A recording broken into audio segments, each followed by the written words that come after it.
नहीं जानते हैं, क्योंकि महिलाओं का काम, महिलाएं घर से थोड़ा कम निकल पाती है, इसलिए हमारे कार्य को कोई जानता नहीं है। राष्ट्रीय स्वयंसेवक संघ का नाम सभी ने सुना होगा, ठीक। राष्ट्रीय स्वयंसेवक संघ एक ऐसा संगठन है जो अपने देश के लिए कार्य करता है, और वो सिर्फ बंधु लोग के बीच में कार्य करते हैं, पुरुषों के बीच में कार्य करते हैं। राष्ट्र सेविका समिति भी संघ की ही तरह स्वतंत्र संगठन है जो महिलाओं के बीच में कार्य करती है, और दोनों संगठन का उद्देश्य एक है, दोनों संगठन का ध्येय एक है। कार्य पसंद स्त्री और पुरुष के बीच में करते हैं। है क्या कि राष्ट्र सेविका समिति में आपने ये चित्र देख रहे हैं, चित्र उल्टा लगा है, अभी इसको सहीदा करेंगे। अभिलाषा जी, मौसी जी का चित्र उधर करेंगे, ताई जी का चित्र इधर करेंगे तुरंत।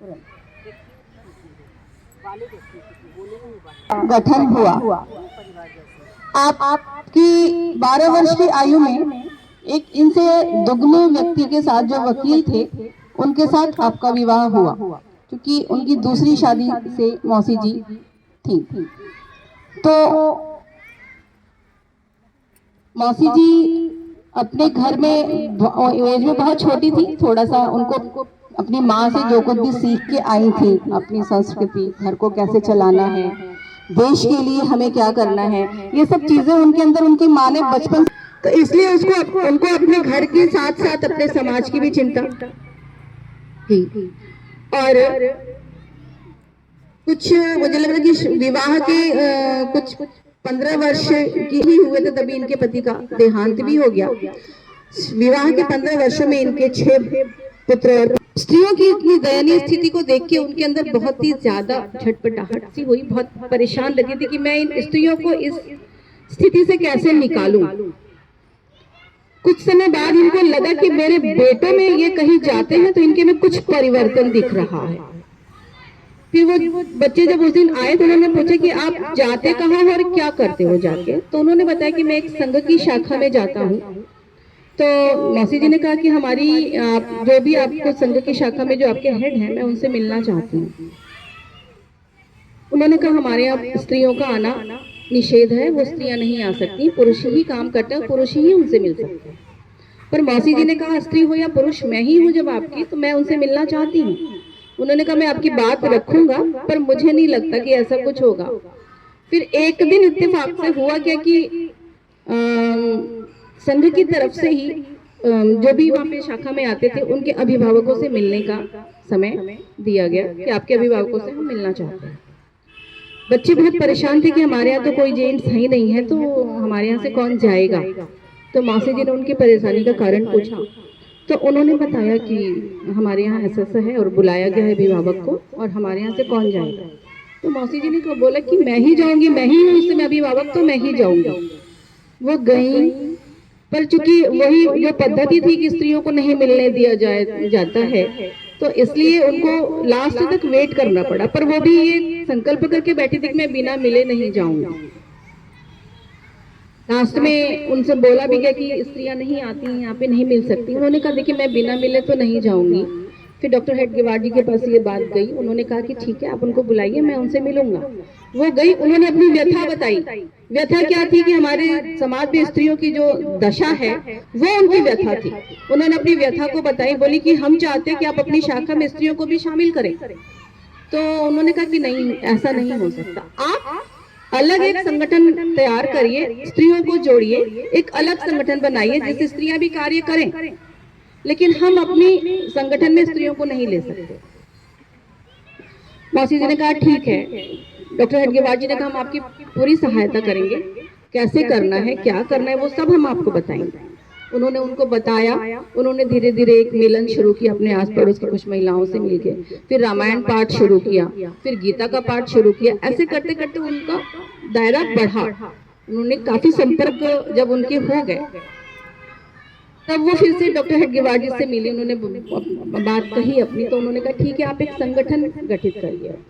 तो उन्होंने 1936 में संघ की जो स्थापना हुई वो 1925 में विजयदशमी के दिन हुई थी। राष्ट्र सेविका समिति की 10 वर्ष बाद 1936 में विजयदशमी के दिन ही वर्धा नामक स्थान पे महाराष्ट्र में संगठन गठित हुई, स्थापना हुई संगठन की। और समिति का कार्य आज हमारे ही देश में नहीं, विदेशों में भी है। और हमारा जो कार्य है वो उसका मेन जो करने वाले में हमारा जो कार्य वो संपर्क पे ही टिका हुआ। जितना अच्छा संपर्क उतना अच्छा कार्य आगे बढ़ेगा। मौसी जी का कहना था कि जब भी आप संपर्क में निकलें तो अपने सिर पे बर्फ और मुंह में मिश्री रख के निकलें। कहने का मतलब ये नहीं था कि सिर के ऊपर बर्फ रख ले और मुंह में मिश्री डाल के जाएं।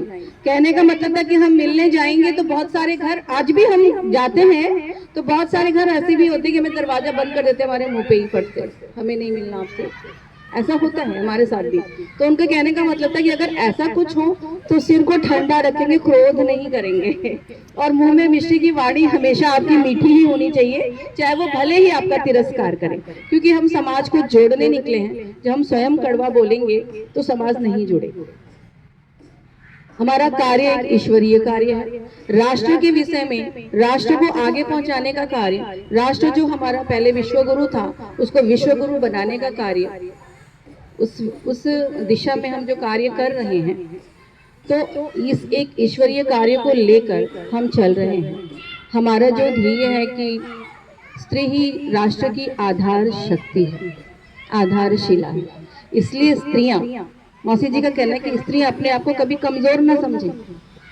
स्त्रियों को इसलिए देवी का रूप भी माना गया है, क्योंकि अभी आप देखिए घर में यहाँ बैठे हैं, ध्यान घर में भी होगा, मेरा बच्चा भी आने वाला होगा, मेरे पति भी आने वाला, और भी समाज के बहुत सारे कार्य होंगे, अन्य अन्य दायित्व होंगे आपके पास, सभी को चल रहा होगा दिमाग में, सबको कैसे मैनेज करना है वो आप ही कर सकते और करते भी हैं।